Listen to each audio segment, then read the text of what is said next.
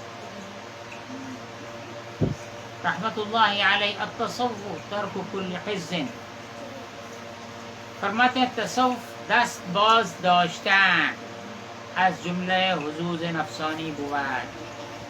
حضرت ابو الحسن نوری رحمۃ اللہ تعالی علیہ کا قول ہے کہ تصوف نام ہے نفسانی لذتوں سے ہاتھ کھینچ لینے کا. جس نے لذات نفسانی سے ہاتھ کھینچ لیا وہ تصوف ہے. ہمارے جد اعلیٰ میں حضرت میراجی خدا نما حسینی رحمۃ اللہ تعالی علیہ کا یہ شعر بڑے بھائی صاحب رحمۃ اللہ تعالی علیہ فرماتے تھے، یہ والد گرامی فرماتے تھے، پھر اس کو یہ دہراتے تھے.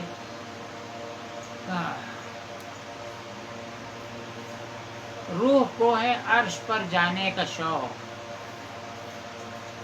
روح کو ہے عرش پر جانے کا شوق، نفس کو لذات جسمانی کا شوق. وہ ادھر کو کھینچتی ہے، یہ ادھر، کشمکش دونوں میں ہے باہم دیگر. تو لذات نفسانی سے ہاتھ کے کھینچ لینے کا نام تصوف ہے. جب لذات نفسانی سے ہاتھ کھینچ لیا گیا تو یہ نفس آزاد ہوا، روح سے متصل ہوا. روح کے جو لوازمات ہیں، روح کو جو پرواز حاصل ہے، نفس اس پرواز سے جاتا ہے. روح کی کیا پرواز ہے میں آپ کو سمجھاؤں. اگر بہت مثالیں ہیں، آپ نے علماء سے مشائخ سے سنی ہیں، لیکن میں پرواز کی بات کرتا ہوں. ہم جو آنکھ سے دیکھ رہے ہیں، کیا یہ آنکھ سے دیکھنا روح کی پرواز ہے؟ نظر اٹھایا، آسمان تک دیکھ لیا، سورج نظر آنے لگا، چاند نظر آنے لگا، ستارے نظر آنے لگے جھلملاتے، ابر نظر آنے لگے، بادل. تو یہاں سے آسمان تک یہ جو نظر کلمحم بالبصر جو قرآن مجید میں آیا، لمحہ بھی بڑا ہوتا ہے. نظر کی دوڑ آپ نے دیکھی، یہ نظر کی دوڑ ہے. ایک شخص سو گیا. حضرت خواجہ برہان الدین جانب بیجاپوری رحمۃ اللہ تعالی علیہ نے حضرت میراجی خدا حسینی کے دادا پیر ہیں، فرماتے ہیں ارشاد نامہ شریعت کا، ارشاد نامہ طریقت کا، ارشاد نامہ حقیقت کا، ارشاد نامہ معرفت کا، 4 ارشاد نامے ہیں. طریقت کے ارشاد نامے میں فرماتے ہیں کہ یہ ارشاد نامہ شریعت کا میں فرماتے ہیں کہ یہ جو ہمارا جسم ہے یہ ماٹی کا جسم ہے، مٹی کا جسم ہے، دکنی میں ماٹی کہتے ہیں. اور اس میں جو اندر روح ہے، ایک روحانی جسم بھی ہوتا ہے. جب بندہ سو جاتا ہے، نیند لگ جاتی ہے، تو ماٹی کا جسم یہیں ٹھار پڑا رہتا ہے. 400 سال پرانی دکنی ہے، یہیں پڑا ہوا رہتا ہے ماٹی کا جسم، اور روحانی جسم نکل کر سیر کو تفریح کو چلا جاتا ہے. اور سورہ زمر میں آیا ہے اللہ تعالیٰ نفسوں کو چھوڑ دیتا ہے جب سو جاتے ہیں.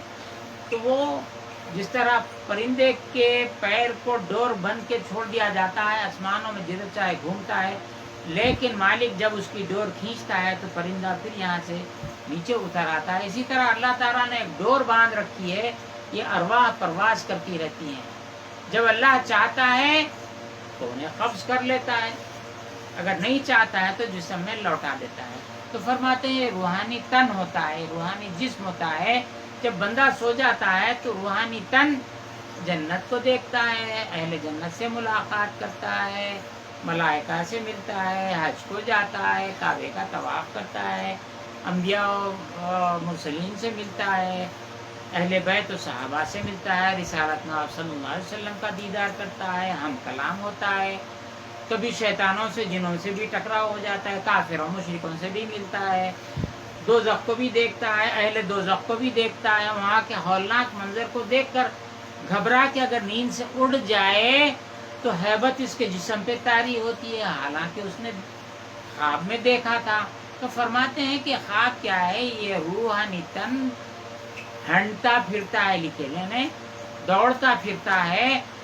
اگر کوئی شخص اس کو سونے والے کو دھکا دے کے اٹھا دے، بھائی ذرا اٹھو فجر کی اذان ہو رہی ہے، نماز کا وقت ہو گیا ہے، ارے بھائی اٹھو کام کو جانے کا تھا، کام کا وقت ہو گیا ہے، تو وہ بیگی یعنی بہت جلدی تھا مکے میں لیکن چلا آتا ہے، ارے کہیں کو اٹھائے جی میں مکے میں تھا، میں کعبۃ اللہ شریف کا طواف کر رہا تھا، میں یہ کر رہا تھا.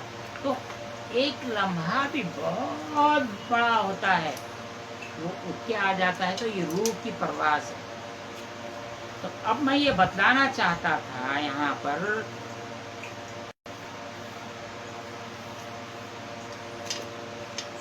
کہ وہ یہ کہنا چاہتا تھا کہ ایک رسم ہے اور ایک حقیقت ہے. جو جسم کی حقیقت ہے اس میں ایک نفس بھی ہے. تو یہ جیسا کہ حضرت ابو الحسن نوری رحمۃ اللہ تعالی علیہ نے فرمایا، تصوف نفسانی تصوف بازداشتن از جملہ حظوظ نفسانی، نفسانی لذتوں سے ہاتھ کھینچنے کا نام تصوف ہے. یہ نفس ہے، اس کے لذتوں کو کھینچ لیا گیا تو یہ نفس لذات سے پاک ہو گیا. اب روح اور نفس اس کی ایک ہو گئی، روح اس کی اور نفس دونوں مل گئے تو روح کی جو پرواز ہے نفس کی بھی وہی پرواز ہوگی. یہاں ایک چیز اور میں سمجھا دیتا ہوں، بات چلتی ہے تو یہ حضرت کا قول ہم مکمل کرتے ہیں. وہ یہ ہے غوث اعظم ابو محمد محی الدین شیخ عبد القادر جیلانی رضی اللہ تعالیٰ عنہ نے یہ مثال دی کہ ایک گھوڑے کا بچہ ہے، اس کو پالتے ہیں، کھلاتے ہیں، دانا دیتے ہیں، چارہ دیتے ہیں، چنا دیتے ہیں اور کیا کیا اس کو مقوی، یہاں تک کہ گھوڑا جوان ہو جاتا ہے. جوان ہونے تک کھلا پلا کے فربا کرتے ہیں، تگڑا کرتے ہیں. اب یہ تگڑا گھوڑا سواری کے قابل نہیں ہوتا، جوان ہو گیا ہے اور بے قابو جوان گھوڑا ہے. تو غوث پاک نے فرمایا کہ اس گھوڑے کو سپاہی، اس کا مالک، گھوڑے کا مالک جو کھلا پلا کے جوان کرا، تگڑا کیا، زور اور زبردست کر دیا، اب اس کے منہ کو توبرا بن دیتا ہے، کپڑے کے جیسا بن دیتا ہے اور اس کو چارہ کم دیتا ہے، میدانوں میں بھگاتا ہے، چٹیل میدانوں میں بھگاتا ہے، بھگا کے وہ بھوکا ہو جاتا ہے اور پیاسا ہو جاتا ہے، بھوک پیاس برداشت کرنے کے قابل بناتا ہے. چٹیل میدانوں میں، پتھریلے میدانوں میں، پہاڑوں میں دوڑاتا ہے اور جب تھک جاتا ہے تو تھوڑا اس کو سستانے دیتا ہے، پیٹ سے لاتا ہے، تھوڑا سا پانی پلاتا ہے، تھوڑا چارہ دیتا ہے، پھر وقفہ دے کے پھر سے بھگاتا ہے. اس طریقے سے جس نے اس کی جوانی کی عمر تک اس کو پالا پوسا، لیکن جوان ہونے کے بعد اس کے ساتھ یہ عمل کرتا ہے کہ اس کی جو چربی ہے ریاضت سے ساری پگھل جاتی ہے اور وہ دبلا پتلا گھوڑا ہو جاتا ہے اور اس کی پیٹھ پہ سواری کر کے اس اشاروں کو سکھاتا ہے. جب مالک جو اشارہ کرتا ہے اس جانب وہ لوٹ جاتا ہے، جس جانب رکنے کے اشارہ کرتا ہے رک جاتا ہے. اتنا اس کو تربیت دیتا ہے کہ اس کو